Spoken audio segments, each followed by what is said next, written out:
Estamos por empezar. Descarga el material del PDF en la descripción. Ten a mano tus marcadores, lápices, lapiceros, colores y resaltadores. Todo lo necesario para disfrutar al máximo de esta experiencia TCB. Bendiciones, queridos amigos y amigas. Estamos iniciando un nuevo programa, La Biblia comentada por nosotros. Doctor, bienvenido. ¿Cómo estás? Bien, Estercinia. Muy contento porque ya estamos a un tiempo muy cercano al lanzamiento de la TCB para el 28 de junio. Por favor, si pueden venir al Semisud en Cachapamba o verlo por Zoom o por Facebook, lo que sea. Así es, ya estoy en clima de lanzamiento. Pero en este programa estamos, doctor, hemos crecido. Hemos crecido. Hemos crecido, tenemos invitados muy especial para el programa de hoy, pero antes que iniciemos con el texto es muy importante que ustedes descarguen aquí abajito el documento para que también comenten con nosotros desde sus casas, vayan poniendo en el chat los comentarios que también van llegando a sus corazones y que les vaya ocurriendo también a medida que vamos leyendo el texto. Y hoy tenemos un texto muy especial, un clásico de la palabra de Dios, Romanos capítulo 1, versículo 1 y 2. Ahora sí. Bienvenidos, chicos. Orlandito, bienvenido. Avi, bienvenida. Es un gusto tenerles aquí en este nuevo formato de la Biblia comentada. Así que vamos a empezar a leer el texto y ver lo que el Señor nos va a hablar hoy, doctor. Muy bien, empecemos. Vamos a pedir a Avi con su voz angelical que nos dé lectura al texto de hoy. Ok. En la palabra de Dios dice en Romanos 1:1-2: Pablo, apóstol y comprometido con Cristo Jesús, llamado para el servicio del Evangelio de Dios. Este Evangelio que transforma toda la existencia humana fue prometido hace mucho tiempo por medio de los profetas en las Sagradas Escrituras. Amén. Y qué lindo, ¿no? Qué lindo saber que estamos viviendo este tiempo de los cumplimientos. Pero doctor, vamos a empezar hablando de un tema muy polémico el día de hoy. El apostolado. En mi país es un país donde se es apóstoles y ahora hay superapóstoles también. Sí, ahora no son solo apóstoles, pero superapóstoles. Creo que distorsiona un poco esa idea del apostolado bíblico. Así que Pablo, el que principalmente en sus cartas resalta esa idea de característica del apóstol, ¿qué nos puede explicar, doctor, sobre qué significa apóstol en el texto bíblico? ¿Nosotros somos apóstoles o no? ¿O quién se encaja para ser apóstol? En una forma muy técnica y precisa, la palabra apóstol es una transliteración del griego al castellano. Okay. Inclusive, primero del griego al latín, del latín al castellano. Pero la palabra apóstol viene del verbo apostelo, que tiene dos raíces griegas. Apo, que significa de parte de. Da la idea de un enviado, de uno que se moviliza. Okay. Y la segunda raíz es el verbo estelo, que significa enviado. Entonces, el verbo apostelo significa uno que se movilizó, uno que fue mandado a dar un mensaje, alguien que fue enviado. Ahora, en el latín... ¿Solo por Dios o fue enviado por cualquiera? Por cualquiera. Ese término se usaba en el griego secular cuando un rey mandaba a un mensajero a dar una noticia a otra región. Entonces, le decían el estelo, el enviado, pero se unieron las dos raíces. Apo, de parte de, estelo, enviado. Ok, genial. Entonces todos nosotros podemos ser apóstoles. Bueno, pero lo hemos dañado porque ustedes me dirán, pero en latín no existe directamente la palabra apóstol, aunque sí existió ese término de transliteración directamente del griego. Ahora se cambió, ahorita es mitere. Entonces, la palabra apostelo en latín se reemplazó por el verbo latino mitere, que significa enviado de parte de. Okay. De la palabra mitere viene la palabra misio, misionero. Entonces, en griego es apostelo, enviado de parte de. En latín es mitere, enviado de parte de. O sea que la mejor traducción de apóstol al latín es enviado o misionero. Dicho eso, entonces tengo una duda más fuerte aún. ¿Por qué a los 12 se conoce como apóstoles? Como que solo los 12 fueron apóstoles en la Biblia. Y Pablo entra como un reemplazo de Judas porque el otro del sorteo no funcionó bien. Bueno, se le da una reverencia muy especial por ser los primeros apóstoles de Jesucristo. Pero eso no quiere decir que no sigan habiendo apóstoles. Es lo que Ignacio de Antioquía, camino al martirio en el año 111, llamó la sucesión apostólica. Para que la iglesia se mantenga viva, para que la iglesia sea misionera, necesitamos de la sucesión apostólica. Ahora, cuidado. Ahora en el mundo occidental ya no se llaman apóstoles, sino misioneros. O sea que los misioneros es un término más latino y por eso reemplazó al término griego apóstol. Okay. Porque si no hay misioneros, no hay predicación. Si no hay enviados a otras regiones donde no se conoce a Cristo, no va a haber el fundamento de la iglesia. O sea que los misioneros hacen una labor apostólica para que la palabra de Dios siga creciendo y el evangelio siga proclamándose en el mundo. Y concluyo con esta idea.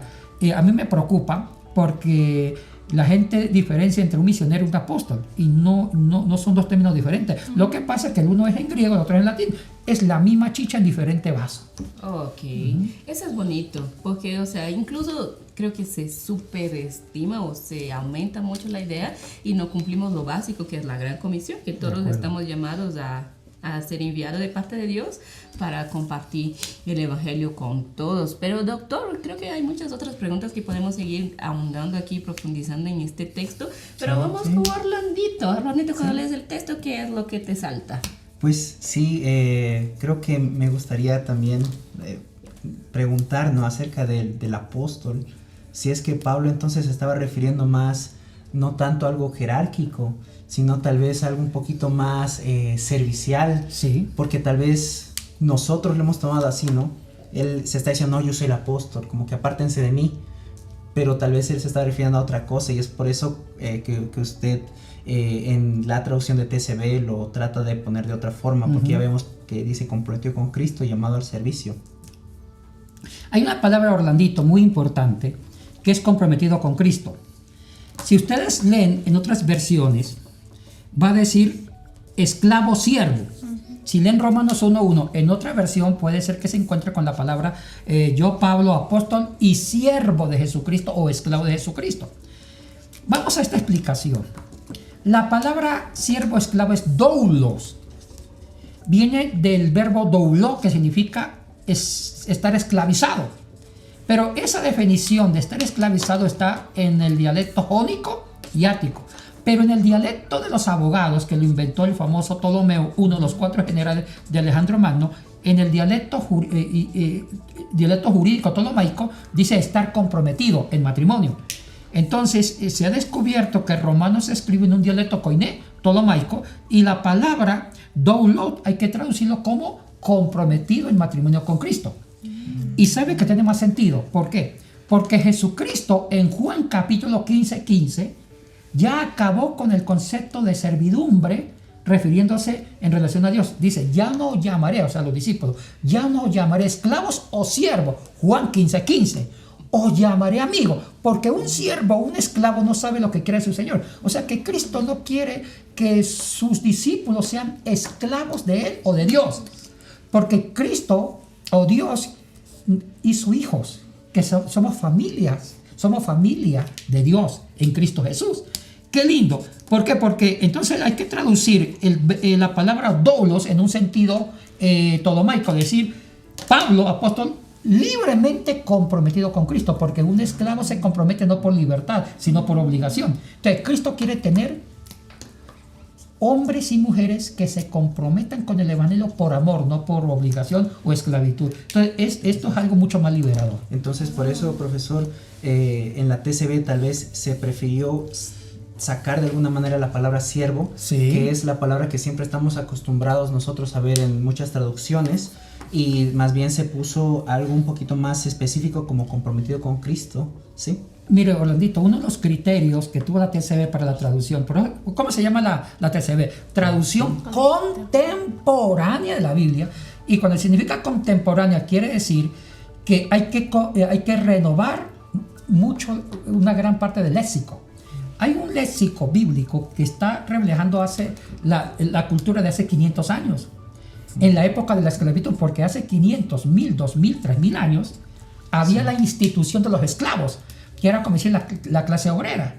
Entonces, mantener un lenguaje de hace 500 años, 600, 1000 años, en un mundo tan contemporáneo donde el derecho internacional, donde el derecho en favor de las personas, donde se habla, pongamos, los derechos humanos, ya el concepto de esclavitud, de servidumbre, eso ya no existe en un derecho contemporáneo y moderno. Entonces nos toca también actualizar cierta terminología que representaba un derecho laboral en la antigüedad. El tema laboral se medía a través de un compromiso de esclavitud.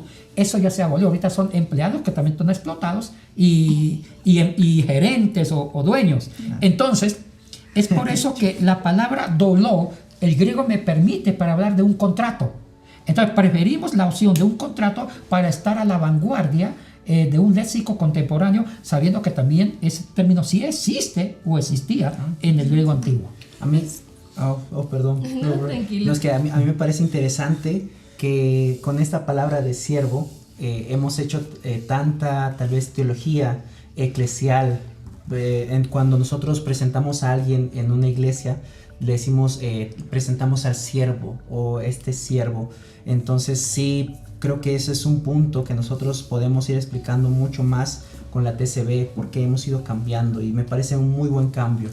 Y es importante resaltar que cuando quitamos la idea de siervo, no quitamos el servicio, porque incluso en el versículo sí, dice llamado para el servicio, o sea, aunque se esté comprometido con Jesucristo, el servicio hace parte del evangelio. No hay como quitar esa idea de servicio, pero sí esa idea despectiva de esclavitud, de servidumbre, y eso así. Muy bien. Y Abby, bienvenida a ti. ¿Qué es lo que te salta cuando lees estos versículos de la TCB? Bueno, hay otra parte importante en el versículo que es sobre el evangelio, que no podemos descartar. Corazón, ¿no? Claro, porque me dice que transforma, ¿no es cierto? Entonces mi pregunta es, ¿por qué el evangelio es el mensaje que transforma la existencia humana y no solo una buena noticia, como siempre nos han enseñado, ¿no? Cuando se hace una investigación profunda sobre el término evangelio, nos topamos con sorpresas. Claro. Muy bien, me gustan las sorpresas. Sí se ve que es una sorpresa, una monja presa, sorpresa. Entonces, Interesante, me lo voy a anotar. Ok, volvemos a la teología romanos. Se ha traducido pobremente el término evangelio, evangelizar, como proclamar buenas nuevas, traer buenas nuevas. Y a veces pensamos que el evangelio es algo superficial, una buena noticia de que salvo mi alma a Cristo. No, es más que eso, porque viene de dos raíces griegas, eu, transformación, ángelo, mensaje. O sea, si hacemos un análisis científico de los dos términos, eu, de eurisco, y ángelos, significa que el evangelio es un mensaje que transforma todo lo que es del ser humano integral, la parte física, su salud, sus emociones, su espíritu, y también todo lo que el hombre usa para poderse autodesarrollar. Entonces, la cultura, la tecnología, todo lo que el ser humano usa para poder sobrevivir debe ser transformado, porque la transformación implica el proceso dinámico del evangelio. Oiga, qué lindo, y eso es para una... Integral. Sí, integral. Entonces, por eso es que la TCB ha traducido en una forma bastante acertada que el evangelio transforma toda la existencia. Porque no hay que esperar para morirme para irme al cielo. O sea, el evangelio no solamente es asegurar mi alma al cielo, es asegurar mi cuerpo, porque mi cuerpo es templo del Espíritu Santo, que tenga una buena dieta, que haga ejercicio, que evite inclusive comer de más, cuidar mis emociones, ustedes jóvenes, no entregar su corazón a alguien que no vale la pena. También cuidar su salud emocional, es parte del evangelio. Y por último, cuando uno se muere, pues también su espíritu, si uno ha sido evangelizado, se va al cielo. Amén, amén. Y con este mensaje de esperanza les tengo una noticia increíble. Y es por eso también que el texto elegido de hoy fue el texto de Romanos, porque en 2 semanas, no menos de 2 semanas, el 27 de abril, doctor, vamos a tener un taller exegético sobre la carta a los romanos. Aquí nos quedamos en 2 versículos. En este taller vamos sobre toda la carta. Así que un nivel de profundidad bíblica y académica espera por ustedes todos. Espero verles a los chicos en el taller de la TCB, y a todos ustedes que nos acompañan están cordialmente invitados a inscribirse para el taller de Romanos del día 27 de abril a las 9 horas de Ecuador, doctor. Sí, a las 9. Muy bien. De 9 a 12 horas de Ecuador. Y a las profundidades tan lindas, porque Romanos quizás es el libro del Nuevo Testamento más sistemático, más teológico. Para mí, de los 27 libros del Testamento, el libro más teológico, más sistemático es Romanos, desde el punto de vista de la soteriología, de la salvación. Yo diría que de Pablo. No, pero Hay Sí, mucho yo que sé que a usted le discutir. gusta Lucas y Sí, Hechos. y Apocalipsis, claro Ah, que bien, sí, sí, ah, sí. esa es la pepa de la teología bíblica. Pero bueno, ahí les esperamos para el taller el 27. Si ustedes tienen también algunos comentarios que les sugiero cuando fuimos aquí dialogando sobre el texto, dejen sus comentarios. Y si desean que estudiemos un texto específico, un versículo específico de la Biblia, con mucho gusto recibimos todas sus peticiones. Dejen también en sus comentarios, comparta este video con otras personas para que sean evangelizadas, sean misioneros en las redes sociales, apóstoles ahí también. Que Dios les bendiga muchísimo y nos despedimos por Bendición. aquí. Shalom. Gracias.